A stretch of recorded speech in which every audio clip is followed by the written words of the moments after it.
O Porto quer reforçar a equipa de Farioli com um craque colombiano já em janeiro. A equipa voltou aos treinos hoje e há um quase recuperado e duas dores de cabeça para Farioli. Há também um jogador do Porto que está a dar que falar lá fora, mas vamos por partes. Começando então pela preparação do jogo com o Braga. Aquilo que eu dizia ontem, vai ser um dos jogos mais difíceis. A comprovar isso, Farioli esteve presente ontem no estádio do Braga para analisar a equipa do Braga. Esperemos que tenha analisado não só a parte ofensiva, que é no que ele é mais forte, mas também a parte defensiva. Sabemos que os dois pontos fortes do Porto atualmente são as bolas paradas e a qualidade defensiva. O Farioli realmente a mostrar mais uma vez que ele gosta de estudar o adversário ao pormenor, e aqui ele aproveitou o facto de ter dado duas folgas ao plantel para se deslocar ao estádio e ver com os próprios olhos como é que joga o Braga. Vai ser um dos jogos mais difíceis. O Braga está em grande forma, deu uma goleada de 5-0 ao Santa Clara, tudo bem que foi para a Taça da Liga, mas eles estão realmente com uma boa série de vitórias, estão muito melhores do que estavam no início da época. Vai ser um jogo difícil, vai ser o último teste de fogo com os três principais candidatos, Sporting, Benfica e Braga, e é o único jogo no Dragão antes da paragem de seleções, com o estádio cheio. Como eu tenho dito, há muito entusiasmo dos adeptos à volta da equipa. Parece que havia mais alguns bilhetes que não foram vendidos pelo Braga, que o Porto já esgotou novamente, portanto vai ser casa cheia, vai ser um grande jogo, um grande ambiente. Sabemos que o Farioli vai preparar a equipa ao pormenor, só que normalmente ele só prepara para a defesa. O problema mesmo do Porto está na frente. Aquilo que eu dizia ontem, como o Porto teve duas folgas, vai ter poucos treinos até o jogo com o Braga. Não acredito que treine novas formas de jogar, novos estilos de jogo. Eu acho que o Porto vai jogar exatamente igual como tem jogado, com o mesmo 11. O Borja Sainz tem estado ameaçado, é a principal peça, acho que é o primeiro que tem um lugar em risco. O Borja Sainz tem caído muito de rendimento e nós vimos no jogo com o Moreirense que ele foi o primeiro a ser substituído, colocando o Farioli e o PP do lado esquerdo e o Willian Gomes do lado direito. Não sei se a opção pelo PP do lado esquerdo é a melhor, o PP tem estado também um pouco apagado. No entanto, eu acho que a grande vantagem dessa troca de Farioli foi ter colocado o Willian Gomes, que é um jovem que está em grande forma, a ser muito falado lá fora. O Willian Gomes é o brasileiro sub-20 que mais golos marcou neste arranque da época na Europa. Está a ser muito falado. O Willian Gomes, que muita gente compara ao Hulk, ele entra sempre com muita qualidade, com muita energia. Como eu digo, ele e o Mora são dois jovens que entram com outro espírito, que dão outra energia à equipa. O Farioli usa muito isso como arma secreta para desbloquear jogos mais fechados, como aconteceu com o Moreirense e como tem acontecido a maior parte dos jogos agora, ultimamente, porque os adversários já conhecem a forma de atacar o Porto e tem sido mais difícil para o Porto furar as defesas. Como diz o Farioli, também há essa teoria de que as equipas agora respeitam mais o Porto depois daquele arranque fulminante em que o Porto tinha uma intensidade asfixiante sobre todos os adversários e agora os adversários defendem mais. E eu acho que é uma mistura dos dois, porque a verdade é que as equipas portuguesas também gostam de defender mais, mas é verdade que conhecem já o estilo de jogo do Porto e marcam as peças-chave muito em cima, principalmente o Froholt. Anulando o Froholt anula uma grande parte do meio campo do Porto. O Moreirense anulou ainda o Varela, portanto anulam a construção de jogo, e há jogadores como o PP e o Borja Sainz que estão a cair de rendimento. O Borja Sainz, que viu o quarto amarelo no jogo com o Moreirense e está apenas de ser o primeiro jogador do Porto a ter 5 amarelos. E hoje vi uma estatística que é surpreendente. O Porto é a equipa que mais cartões amarelos vê, mas também é das equipas que menos faltas faz. É apenas a 12ª equipa do campeonato que faz mais faltas. Portanto, isto não faz sentido nenhum. O Porto está a ser prejudicado em pormenores. Como eu tenho dito, todas as arbitragens foram estranhas. Não é que tenha sido todas muito escandalosas, como foi a do Benfica, que houve aquele penalti por assinalar. Eu até acho que foram dois, porque também há um penalti sobre o Gabri Veiga. E aí sim foi escandaloso, mas há outras arbitragens que, por exemplo, a arbitragem com o Moreirense, em que há um antijogo que é quase meio que aceito pelo árbitro. Há essa questão dos cartões amarelos, que o Porto vê muitos cartões e faz poucas faltas. São alguns critérios sem muito sentido, e o Borja Sainz, a ser o primeiro, fica aqui em risco de ver o quinto amarelo. Ele também tem estado um pouco mais de cabeça perdida, porque ele tem essa intensidade muito alta, está sempre ligado à corrente, mas está a cair de rendimento. Isso também faz com que ele depois seja mais agressivo e acabe por perder a cabeça. Eu acho que foi isso que aconteceu com o Moreirense. O cartão amarelo que ele viu foi desnecessário, e sabemos que o Farioli é muito exigente nesse ponto, e pode ser mais um fator a favor do Willian Gomes, que é o segundo melhor marcador da equipa. Apesar de nunca ser titular, o Willian Gomes acho que só foi titular contra o Estrela Vermelha, contra o Sporting, se não me engano. Se foi noutro, podem deixar nos comentários, pode ter sido noutro jogo que não me lembro aqui, mas tem sido sempre essa arma secreta que entra sempre com muita energia, sempre a tentar marcar golos com o pé esquerdo. Ele é dos jogadores que mais remata. É preciso também ver isso. O Porto está a perder um bocado a capacidade. No início o Porto rematava muito, agora deixa mais para o Gabri Veiga, que seria o criativo que entra no 11 inicial, e depois para o Willian Gomes e o Mora arriscarem mais o remate. O Porto está a arriscar menos remates, também está a chegar menos à baliza adversária. mas o William Gomes entra sempre então com essa frescura e essa energia que o Farioli não valoriza tanto pela questão defensiva, pela questão do compromisso defensivo. Só que eu acho que tanto o William Gomes como o Mora estão a melhorar nesse aspecto, principalmente o Mora, e acho que começam a pedir mais a titularidade.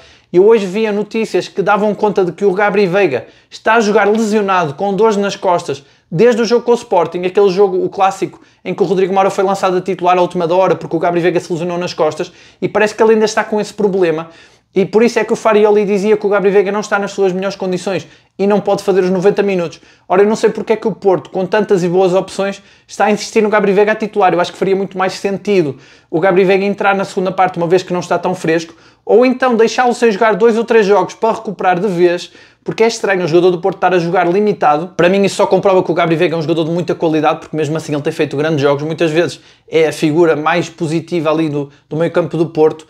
No entanto, o Porto tem outras opções, tem o Rodrigo Mora, que tem feito exibições incríveis quando entra, nunca tem mostrado grande chateação por estar no banco, mas sempre que entra desequilibra. E porquê é que o Rodrigo Mora então não é titular? Isto é mais uma questão que fica, porque tanta insistência num Gabri Veiga que pelos vistos está limitado. Então eu acho que o Farioli tem sido tão exigente em termos físicos e em termos de lesões de jogadores, não sei porque é que com o Gabri Veiga não tem essa exigência. É verdade que o Gabri Veiga é um jogador, é muito bom jogador, muita qualidade, que traz aquele meio campo, ele tem aquela força física que o Mora não tem tanto, mas no entanto o Mora tem mostrado serviço e isto é mais um ponto a favor do Mora titular. E isto nada contra a qualidade do Gabri Veiga, mas o facto do jogador jogar limitado acho que não faz sentido, e o Mora acaba aqui por ter 3 posições, ou 4 se contarmos com ele como segundo avançado, falso ponta de lança, mas existem 3 posições onde ele pode entrar, no lugar do PP a extremo direito, no lugar do Borja Sainz a extremo esquerdo, ou a 10 no lugar de Gabri Veiga. E são 3 jogadores que estão a cair de rendimento, principalmente o PP e o Borja Sainz, e não se entende muito bem porque é que o Mora não é a aposta do Farioli de início. Cada vez mais os adeptos pedem isso, cada vez mais fica óbvio. O Rodrigo Mora consegue até marcar cantos e manter a qualidade num dos pontos fortes deste Porto. O Porto marcou 40% dos golos desta época de bola parada, contando também com os penaltis. Isso aí também tem muito mérito do Samu, que tem acertado com os penaltis todos. Mas o Porto tem marcado muitos golos de canto, nenhum de livre, mas muitos de canto, à custa muito do Gabri Veiga, que tem muita qualidade no cruzamento, só que o Mora também demonstrou, ainda no jogo com o Moreirense, que tem a mesma qualidade a marcar os cantos. É quase uma cópia do Gabri Veiga nesses aspectos táticos do pontapé de canto, de preenchimento do meio campo, mas depois o Mora tem algo mais, porque eu acho que ele tem mais criatividade, também por força da juventude. Eu acho que ele pode ter mais talento bruto, e acho que o Rodrigo Mora desequilibra mais, pelo menos tem entrado no jogo para isso, e tem sido ele até a ajudar a desbloquear, como aconteceu com o Moreirense, a ajudar a desbloquear jogos mais fechados, portanto a pedir mais minutos. E agora, sabendo que o Gabri Veiga está nessas condições, acho que se justifica ainda mais a aposta no Rodrigo Mora. O Rodrigo Mora, que todas as semanas aparece aqui como mencionado de forma surpreendente, a semana passada foi pela Adidas, agora o Rodrigo Mora está na lista dos 15 jogadores mais promissores do Football Manager, o jogo de simulação de futebol que vai ser lançado agora, penso que em novembro, e o Rodrigo Mora está na lista dos 15 jogadores mais promissores desse jogo. Aquilo que eu tenho dito, o Rodrigo Mora já é visto pelo mundo do futebol como uma grande promessa, talvez o jogador com mais talento da sua geração em Portugal. Talvez, eu acho que é, na minha opinião, é o jogador com mais talento, mas isso também às vezes é relativo. No entanto, não está a ser titular no Porto. Acho que é um desperdício, e acho que independentemente de ele ser titular ou não, ele vai acabar por sair do Porto, porque ele tem muito talento e já é muito reconhecido, e acho que o Porto, cada vez que não o coloca a titular, está a desperdiçar uma oportunidade de ter aquele talento ao seu serviço, ainda por cima um jogador a Porto, formado no Porto, com esse espírito, com essa mentalidade que o Vitinha falava ontem na entrevista, de que os jogadores formados no Porto têm uma mentalidade diferente, e o Porto tem a grande vantagem e a grande sorte de ter Diogo Costa, um dos melhores guarda-redes do mundo, e Rodrigo Mora, um dos melhores médios, segundo avançado do mundo, um dos melhores criativos do mundo, os dois formados na casa. Portanto, acho que o Porto está a aproveitar muito bem o Diogo Costa, devia aproveitar melhor o Rodrigo Mora. E embora em circunstâncias diferentes, acho que o próprio William Gomes também merecia jogar mais, ele que é o 4º melhor marcador. O melhor marcador do Porto continua a ser o Samu, e eu hoje via, é engraçado que o Samu não é muito valorizado. Há muitos adeptos do Porto que não valorizam, precisamente porque ele não é um jogador acabado, ele tem muitas limitações a jogar de costas para a baliza, mas o Samu é o melhor marcador espanhol na Europa. E ainda tem outra questão, o Samu está em terceiro na história do Porto como o jogador que marca golos e precisa menos tempo para marcar golos. À frente dele só está o Falcão e o Farias. Ernesto Farias, surpreendeu-me o Ernesto Farias estar em segundo, mas faz sentido, porque se lembrarmos esses tempos do Josualdo Ferreira, realmente o Ernesto Farias jogava pouco, era sempre um jogador que entrava no fim dos jogos para desbloquear, mas marcava muitos golos. Era um avançado muito baixinho, mas também marcava bons golos de cabeça. Então o Farias foi o jogador do Porto, o segundo que menos tempo precisou para marcar golos, Falcão em primeiro na lista e Samu em terceiro, aqui a suplantar grandes avançados da história do Porto, como o Taremi, o Jackson, o Hulk. Portanto, o Samu aqui a entrar na história do Porto com muitos recordes e esta época tem tudo para pulverizar esses recordes. Eu acho que o Samu vai ainda justificar esses milhões investidos nele. Acho que a recuperação do De Jong, que está agora em treino integrado, é a novidade dos treinos do Porto, já está quase apto para voltar, deverá voltar em menos de um mês, vai ajudar a pressionar mais o Samu. O Samu tem esse lado psicológico, precisa de ser pressionado, de sentir que tem concorrência, e com o Denis Gula a melhorar tanto, com o De Jong, aquilo que eu dizia no vídeo de ontem, o Porto vai ter três pontas de lança de características muito diferentes. O De Jong, um jogador mais de ligação, que joga muito bem de costas para a baliza.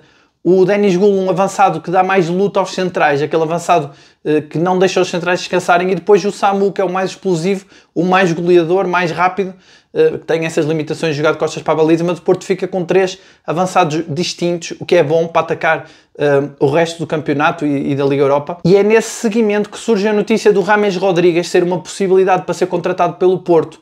O James Rodríguez tem contrato com o clube mexicano até janeiro, depois termina o contrato, ele não quer renovar, porque parece que essa equipa está a ter uma má prestação. Eu penso que é o Clube Leão, está a ter uma má prestação no campeonato e o James Rodríguez já deu indicação que quer sair e o Porto está atento, porque o James Rodríguez é esse jogador que pode trazer a mística do Porto de volta. É o jogador da confiança do Vilas Boas, que ganhou a Liga Europa com o Vilas Boas. Na altura era uma jovem promessa, depois foi para o Real Madrid e tornou-se uma grande estrela da Colômbia, grande estrela colombiana, e o James Rodríguez pode trazer muito esta equipa, pode trazer a experiência que lhe falta muitas vezes. O Farioli, sendo esse treinador italiano, que agora tem apostado muito em PP por causa da sua experiência, pode ter aqui em James Rodríguez uma grande injeção de experiência. O James Rodríguez traz também criatividade que falta um pouco à equipa, a misturar criatividade com experiência. Ele só tem criatividade nos jovens, no Willian Gomes e no Mora. Seria mais um criativo que traz experiência, que pode jogar tanto no lugar do Gabri Veiga, como no lugar de Borja Sainz, do Willian Gomes, ou até segundo avançado. Portanto, seria aqui um concorrente do Mora, mas mais experiente. E o Farioli, como é um treinador que gosta de ter muitas opções nas posições onde ele exige mais dos jogadores, daí ele ter contratado o Caramó, que também estava livre. Aqui o James Rodríguez é outra opção de jogador livre, que pode trazer muita qualidade ao Porto e que é uma opção viável para o Porto. Penso que será apenas uma questão de salário aqui, para saber se o jogador vem ou não. Mas vamos estar atentos aos desenvolvimentos e nos próximos vídeos vamos dar mais novidades sobre esta possível chegada, possível vinda do James Rodríguez de volta para o Estádio do Dragão. E a chegada do James Rodríguez também iria pressionar mais o PP e o Borja Sainz, que estão a cair muito de rendimento. Embora eu ainda acho que a queda de rendimento deles tem muito a ver com o facto da bola não chegar tanto à frente, por causa dessa questão que temos falado aqui nos vídeos do Porto estar muito previsível no processo ofensivo. Mas como o Farioli é um treinador que muda muito pouco a tática e o posicionamento dos jogadores, acaba por ser a troca por troca, com jogadores de características diferentes, que acaba por fazer a diferença, e nisso o James Rodríguez também se encaixaria como uma luva nesse estilo. O Farioli poderia ter então o Borja Sainz e o PP como extremos esquerdos de pé direito, e depois teria o Willian Gomes e James Rodríguez como extremos direitos de pé esquerdo. Acho então que seria uma contratação que traria muita qualidade e era um jogador que viria a custo zero e que já conhece o clube. Claro que o Porto teria sempre o Alarcón e o Caramó também como opções, e o próprio Rodrigo Mora, e o James Rodríguez também poderia jogar a médio. No entanto, o Caramó não sabemos ainda se vai ser opção do Farioli durante os próximos jogos ou não. Ficamos a saber que o Caramó estava previsto jogar pela equipa B, mas por causa dos 10 minutos que o árbitro deu de descontos, não cumpriu as regras para poder jogar em menos de 72 horas. Ele não podia ter jogado mais 15 minutos e o facto dos descontos terem sido tão longos fez com que o Caramó não pudesse jogar pela equipa B. Isso também me levanta a questão se não será por isso que o Caramó não se estreou mais cedo, se não seria para poder jogar sempre pela equipa B. Então o Caramó e o Alarcón são como se fossem dois jogadores da equipa B que podem também jogar pela equipa principal. Chegando no James Rodríguez perderiam espaço com certeza. Mas o Porto até dezembro tem que jogar com os que tem, e a verdade é que o Porto tem um plantel forte, tem um 11 muito forte, tem boas opções. Basta ver que, por exemplo, o Rodrigo Mora é só o 15º jogador mais utilizado, portanto tem boas opções no banco a pedir até para serem titulares. Tem alguma profundidade no plantel, tem apenas que mudar um pouco o estilo, a forma de atacar, porque está a ser muito previsível para os adversários. Eu acho que o Porto, como eu disse no vídeo de ontem, não vai mudar nada no jogo com o Braga, porque o Braga é uma equipa que supostamente, teoricamente, vai ser mais ofensiva, vai ser uma equipa que vai querer ter bola. O Braga gosta muito de ter bola e isso é bom para o Porto, porque o Porto é uma equipa que vai querer ser rápida no contra-ataque, fazer passos mais perigosos de ruptura no meio-campo, e o facto do Braga ser uma equipa que assume o jogo pode ajudar. Mas aquilo que eu disse, se o Braga não assumir o jogo e vier com a tal estratégia de anular o meio-campo do Porto e a construção do Porto, o Farioli vai ter que ser mais rápido, fazer as alterações mais rápido, porque correu bem contra o Moreirense as alterações, a entrada do Mora, do William Gomes e do Denis Gul, mas isso pode não acontecer sempre. É um bocado jogar com a sorte, como na Liga Europa acabou por não acontecer ao terceiro jogo. Portanto, convém que o Farioli seja mais rápido a fazer as mudanças e, como eu digo, não tem que ser substituições. Às vezes basta uma troca de posicionamento, o PP pelo Borja Sainz ou o Frold pelo Gabri Veiga, e já vai alterando as marcações, porque o Porto está a entregar-se muito às marcações na frente. Ou então a outra solução que eu tinha avançado no vídeo de ontem, que seria os defesas do Porto jogarem mais subidos, subir os centrais, porque o Porto tem muito medo de subir os centrais e também aumenta muito a distância entre o meio-campo e os centrais, o que também ajuda a que essa estratégia resulte dos adversários de anular o meio-campo e a zona de construção do Porto. Mas será então um jogo essencial, um jogo muito importante no Estádio do Dragão. Eu diria que é um jogo decisivo para o Porto avançar realmente com a candidatura ao título. É o último jogo com os grandes, já jogou com o Benfica, com o Sporting. Seria muito importante ganhar ao Braga. O facto de Farioli ter marcado presença no Estádio do Braga mostra essa importância do jogo. O Porto vai na máxima força. O De Jong, quase recuperado, ainda não vai jogar neste jogo, mas talvez depois da próxima paragem de seleções, a seguir ao jogo com o Famalicão, já deve voltar e o Porto vai ter mais opções. Mas vai jogar com o Braga, com um Denis Gul, que está em grande forma também no banco, com o William Gomes e Mora também em grande forma no banco, e portanto o Porto tem aqui argumentos para ganhar esse jogo decisivo com o Braga. O Porto que precisa apenas recuperar essa intensidade, essa pressão alta que tinha no início da época e que tanto empolgava os adeptos e a própria equipa, porque de resto tudo está a correr bem, a equipa está na máxima força, continua em primeiro lugar. Mesmo nas finanças, a própria direção continua com boas notícias. Hoje surge a notícia de que o Porto está com um valor das ações mais alto desde 2003, quando o Mourinho era o treinador do Porto. Portanto, já há muitos anos. Há mais de 20 anos que o Porto não tinha as ações tão valorizadas. Portanto, o Porto a passar por um bom momento. E por isso que uma vitória sobre o Braga poderá ser muito importante. E logo a seguir tem um jogo com o Utrecht para a Liga Europa, que também é um jogo importante para fazer esquecer a derrota em Inglaterra. E é uma série de 3 jogos muito perto uns dos outros. Jogos muito intensos e difíceis, antes da paragem de seleções novamente, mas como eu costumo dizer, eu acho que o Porto tem mais dificuldades para voltar das paragens de seleções do que propriamente de jogar assim 3 jogos quase seguidos, que o Porto tem-se dado bem com essas séries. A maior dificuldade é recuperar o ritmo e a intensidade da equipa quando os jogadores voltam das seleções, até porque o Porto tem demasiados internacionais. Claro que isso é bom, por um lado, valoriza os jogadores, significa que o plantel é bom e que o Porto está a fazer uma boa época. No entanto, acaba por fazer com que a equipa se desmantele toda sempre que há jogos de seleções e isso depois prejudica os trabalhos da equipa. E é isso, muito obrigado a todos por assistirem. Não se esqueçam de deixar o like, subscrevam o canal se ainda não subscreveram. Um abraço a todos e até amanhã.